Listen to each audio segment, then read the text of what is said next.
Bonsoir tout le monde, c'est Dr Berkat, résidente en rhumatologie à CHU de Valorez. On va voir aujourd'hui la consultation devant une épaule douloureuse.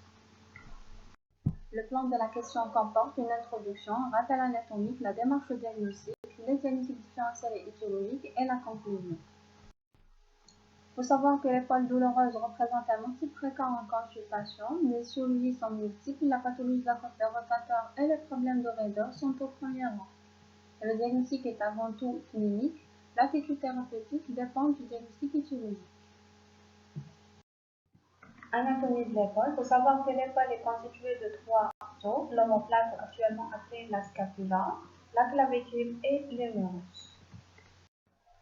L'omoplate comporte deux faces, une face antérieure et une face postérieure, et aussi deux processus, le processus coracoïde et le processus acromial, qui est un prolongement de l'épine de l'omoplate. Cette dernière divise la face postérieure en deux fosses, la fosse sus-épineuse et la fosse sous-épineuse. La tête humérale est constituée de deux tubercules, le tubercule majeur anciennement appelé le trochiter et le tubercule mineur ou le troquin, séparés par la gouttière bicipita qui est le siège d'insertion du tendon lambicé. L'épaule est constituée de deux articulations, la plus importante est l'articulation gléno-humérale. Celle-ci est souple, mobile, mais peu emboîtée, c'est-à-dire la tête humérale n'est pas totalement couverte par la surface articulaire de l'omoplate. Ceci lui confère deux défauts, l'instabilité et la surcharge du volume des muscles stabilisateurs. La deuxième est l'articulation acromioclaviculaire.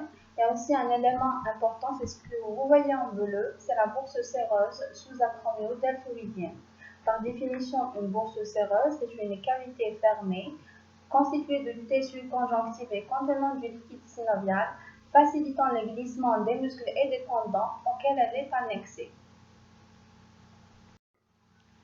Les muscles de la coiffe des rotateurs.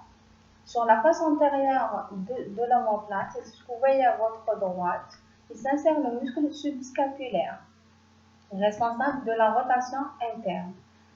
Au niveau de la face postérieure, au niveau de la fosse sus-épineuse, il s'insère le muscle sus-épineux, c'est ce que vous voyez en haut. Et en bas, au niveau de la fosse sous-épineuse, il s'insère le muscle sous-épineux. Les deux sont responsables de la rotation externe. Il y a aussi le tendon du lombiceps qui est responsable de l'abduction et l'antifusion. Ce dernier il s'insère au niveau de la gouttière bicipitale, au niveau de la tête humérale. La démarche diagnostique comporte trois étapes, l'interrogatoire, l'examen physique et les examens complémentaires à demander. L'interrogatoire doit préciser les éléments suivants, le terrain, âge, sexe du malade, activité sportive et professionnelle et le côté dominant, c'est-à-dire le bras que le malade utilise beaucoup, le bras droit ou le bras gauche, les antécédents personnels, à savoir le diabète, infarctus du myocarde, la tuberculose, la chirurgie thoracique, infiltration au corticoïde, un rhumatisme inflammatoire chronique ou métabolique, la notion de traumatisme, prise médicamenteuse ou toxique.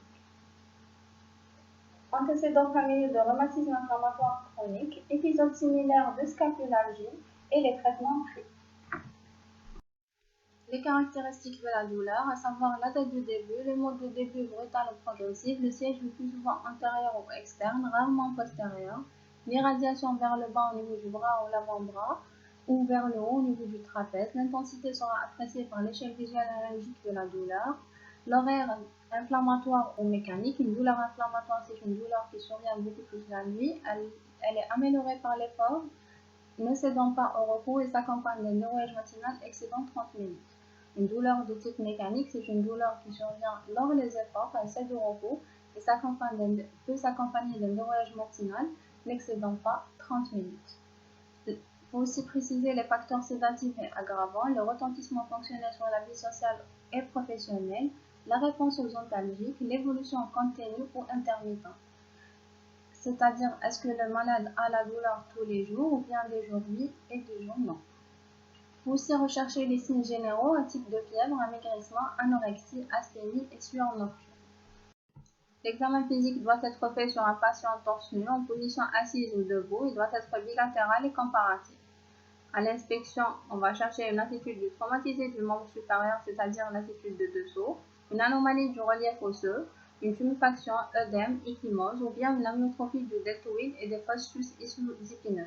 Sur cette image, vous voyez une amyotrophie au niveau de la fosse sous-épineuse, c'est le creux situé en dessous de l'épine de l'omoplate. À la palpation, on cherche des signes inflammatoires locaux, un type de rougeur, chaleur, tuméfaction. Donc, il faut savoir que l'épaule est une articulation qui est un peu profonde, donc ces signes peuvent manquer. On doit aussi apprécier la trophicité musculaire et rechercher une douleur à la pression de certains points, comme la coracoïde et l'articulation acromio-claviculaire.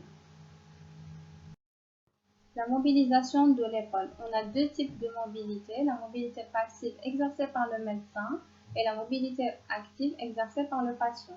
On a 6 mouvements au niveau de l'épaule, l'abduction au mouvement vers l'extérieur de 180 degrés, l'adduction au mouvement vers l'intérieur de 30 degrés, l'antipulsion au mouvement vers l'avant qui est de 180 degrés, la rétropulsion au mouvement vers l'arrière qui est de 50 à 60 degrés, la rotation externe est de 80 degrés et la rotation interne est de 90 degrés.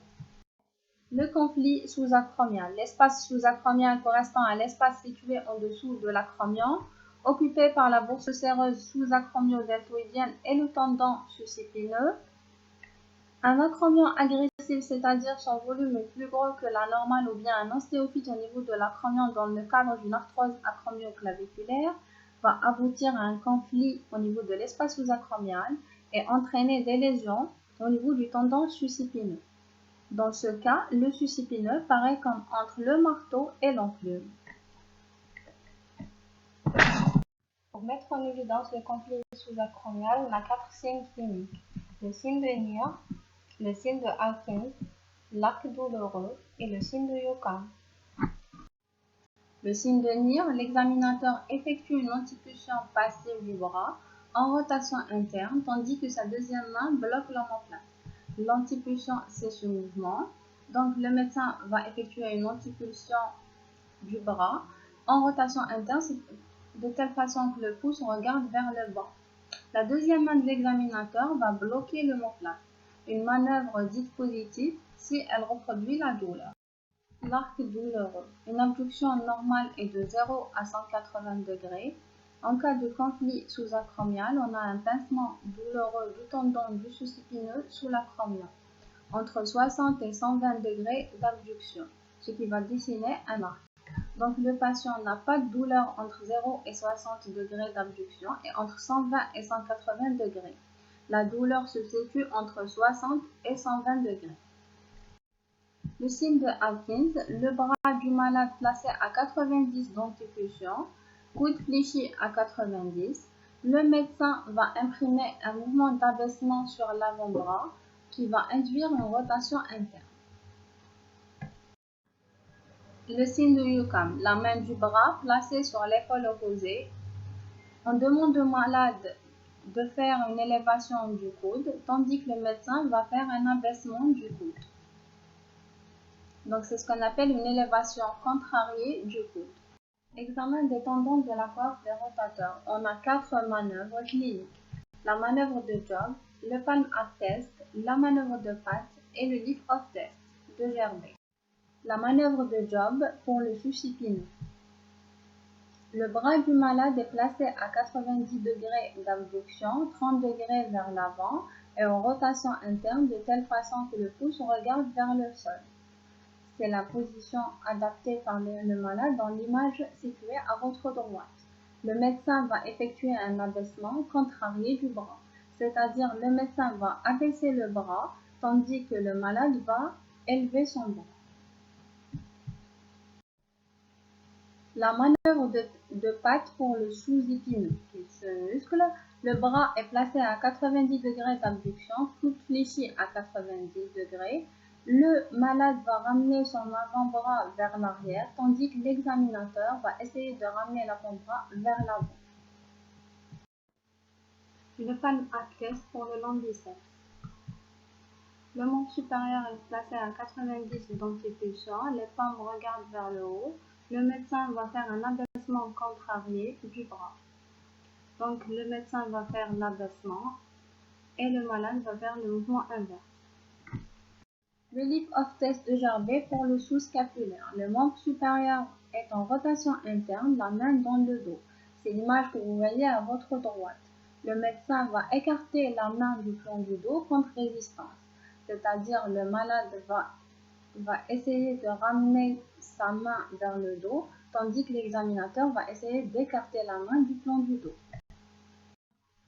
Pour toutes ces manœuvres, on a trois types de réponses. Soit il n'y a pas de douleur, c'est-à-dire le malade peut faire les manœuvres sans difficulté, donc le tendon est intact.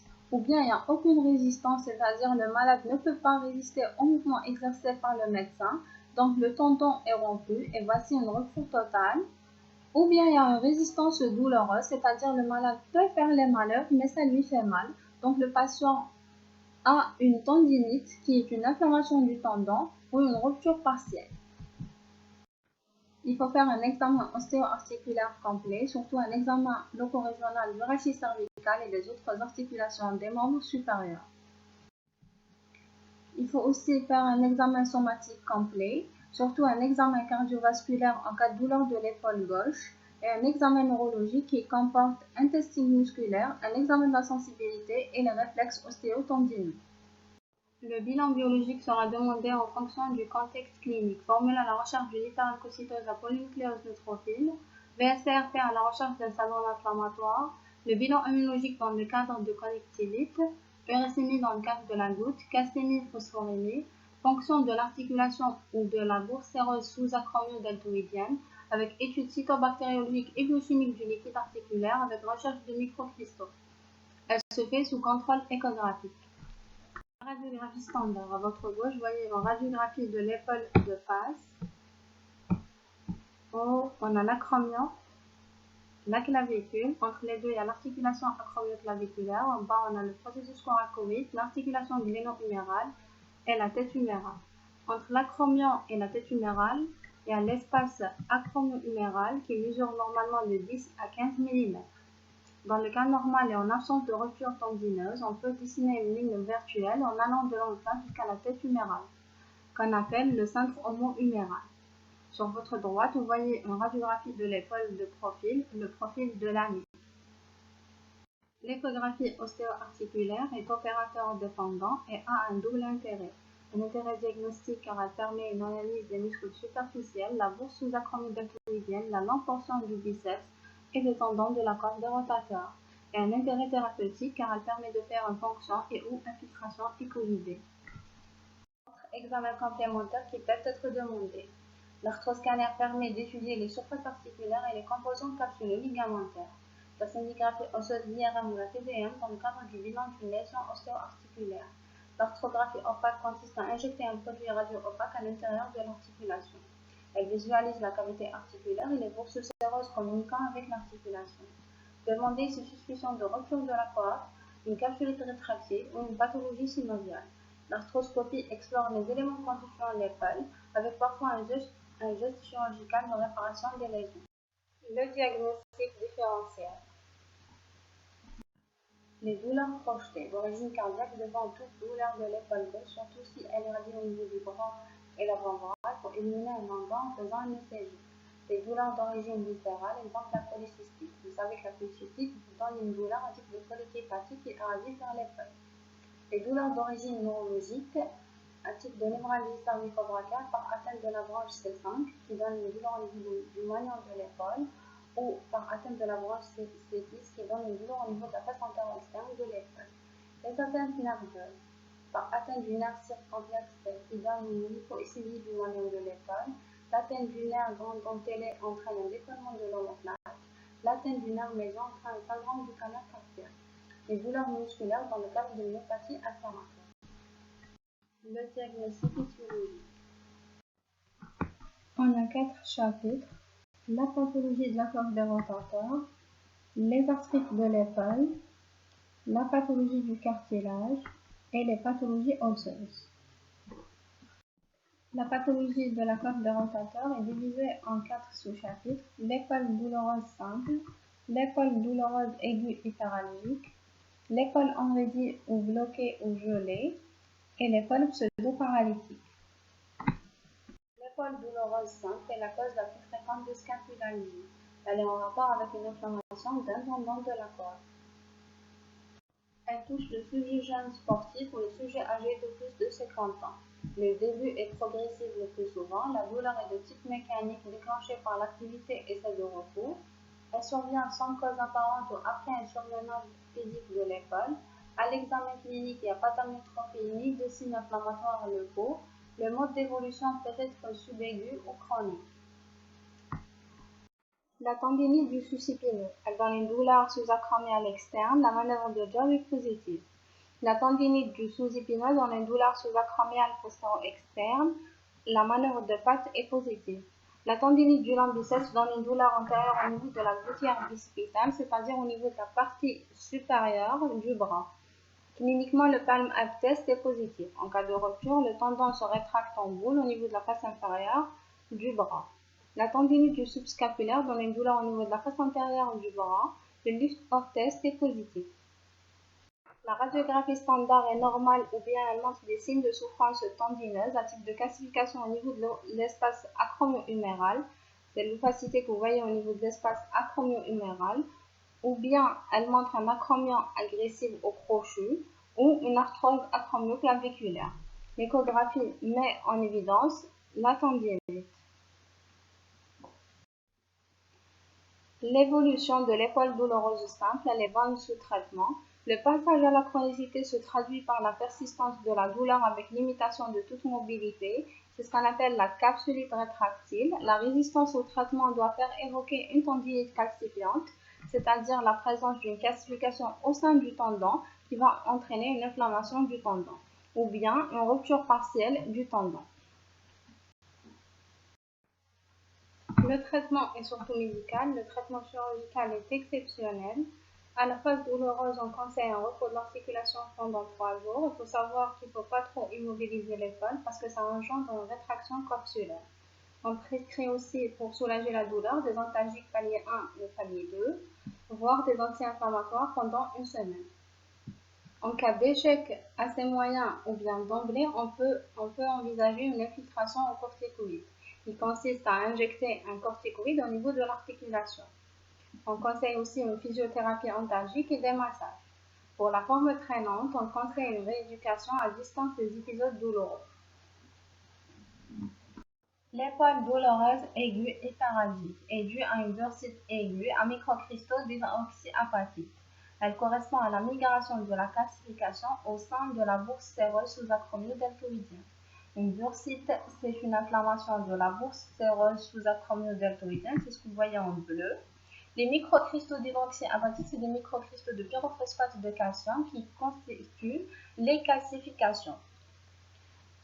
Cette entité elle correspond à la migration de la calcification au sein de cette bourse, c'est-à-dire le patient peut avoir une calcification au niveau de l'espace acromio-huméral ou une calcification au sein d'un tendon qui va migrer par la suite dans cette bourse. Elle survient chez la femme de la cinquantaine aux antécédents de diabète et ou de rhumatisme à hydroxyapatite. Le début est souvent brutal. Elle se manifeste cliniquement par une douleur intense, permanente, empêchant toute mobilisation de l'épaule et entraînant une impotence fonctionnelle et s'accompagne de signes généraux à type de fièvre, stimulant une arthrite septique. Son plan biologique est un syndrome inflammatoire. La radiographie standard montre une ou plusieurs calcifications de taille et de densité variables. La disparition d'une calcification antérieurement connue témoigne de sa migration. L'échographie objective la bursite sous-acromio-deltoïdienne et permet de faire une fonction avec étude cytobactériologique et biochimique du liquide. Dans ce cas, le liquide est inflammatoire, stérile. Le traitement de la phase aiguë comporte une mise au repos de l'épaule concernée par une écharpe pendant 4 à 10 jours, le glaçage de l'articulation 3 à 4 fois par jour pendant 10 à 15 minutes, la prescription d'antalgiques et ou d'anti-inflammatoires. On peut aussi préconiser une ponction évacuatrice de la bourse en asepsie rigoureuse avec infiltration au corticoïde après avoir éliminé une arthrite septique. Le traitement des douleurs chroniques fait appel aux antalgiques INS, fonction aspiration à lavage et une rééducation afin d'avoir une autonomie suffisante. L'épaule enraidie, bloquée ou gelée. Elle correspond à une capsulite rétractile. Sur cette image, vous voyez à votre gauche une capsule articulaire normale. Sur votre droite, vous voyez une rétraction capsulaire. Elle peut être idiopathique ou secondaire à une algodystrophie du membre supérieur. Elle est le plus souvent bilatérale. Elle survient chez la femme entre 45 et 70 ans, aux antécédents de traumatisme ou de chirurgie thoracique, aux antécédents neurologiques d'hémiplégie, coma, Parkinson, ou bien prise médicamenteuse à type de barbiturique isoniazide ou autres pathologies, à savoir le diabète, un infarctus du myocarde ou une hyperthyroïdie.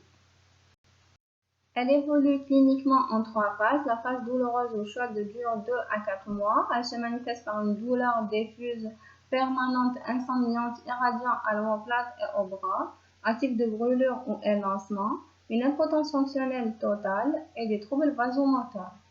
La phase froide dure 4 à 12 mois. La douleur augmente en intensité et en extension avec cyanose. La phase atrophique, la douleur et le gonflement diminuent progressivement avec raideur et limitation des mouvements.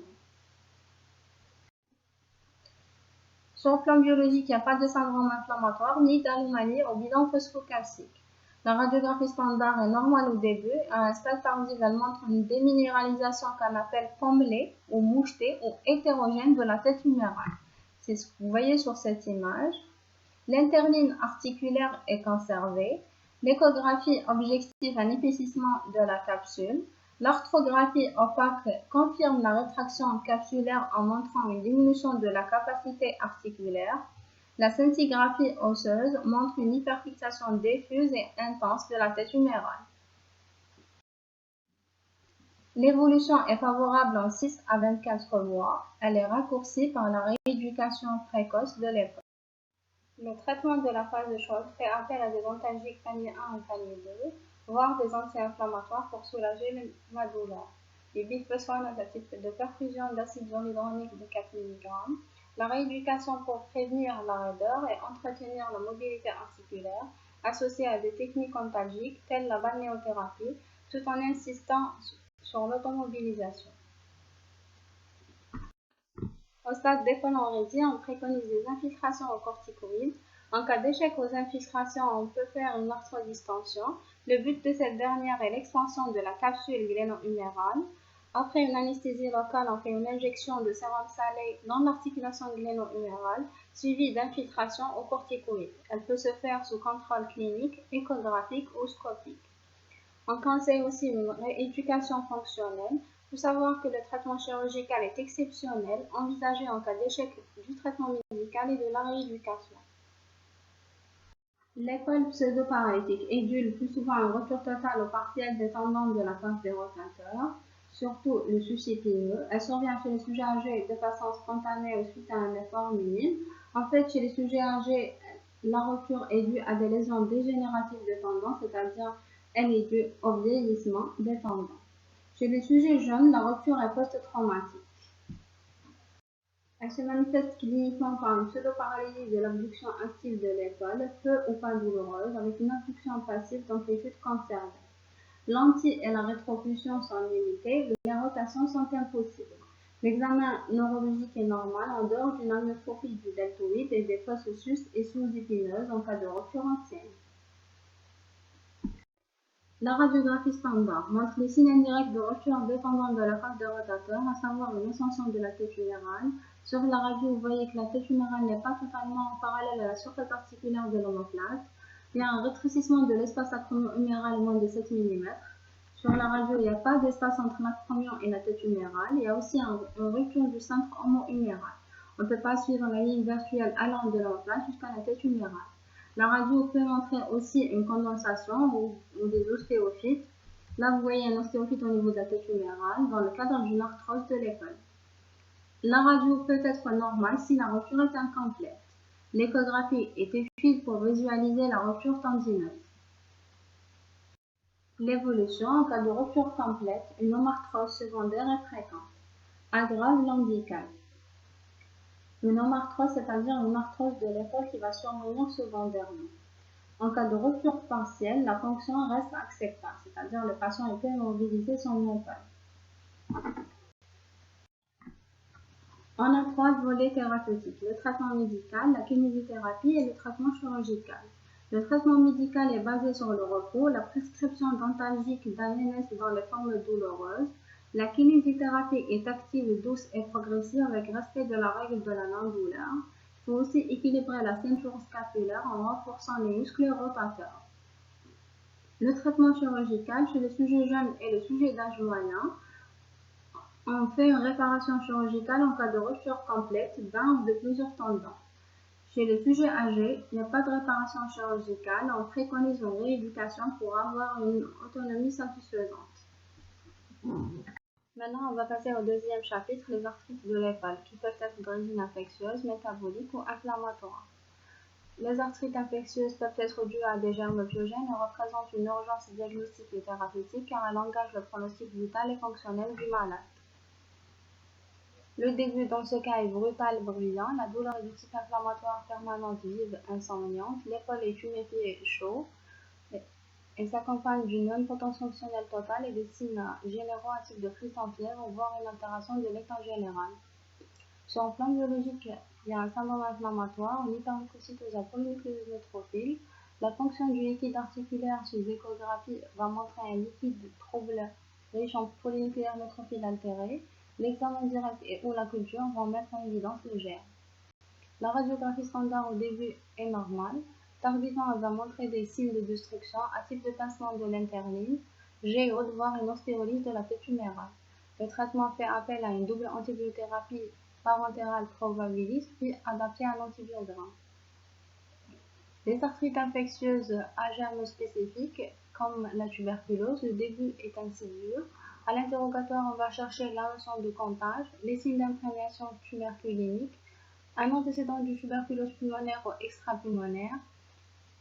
La douleur est de type inflammatoire et s'accompagne d'une impotence fonctionnelle et une raideur.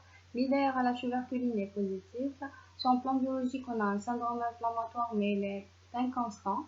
La radiographie va montrer des signes de destruction. La plus caractéristique est l'encoche au pôle supérieur de l'humérus, dite la carie sèche de l'épaule.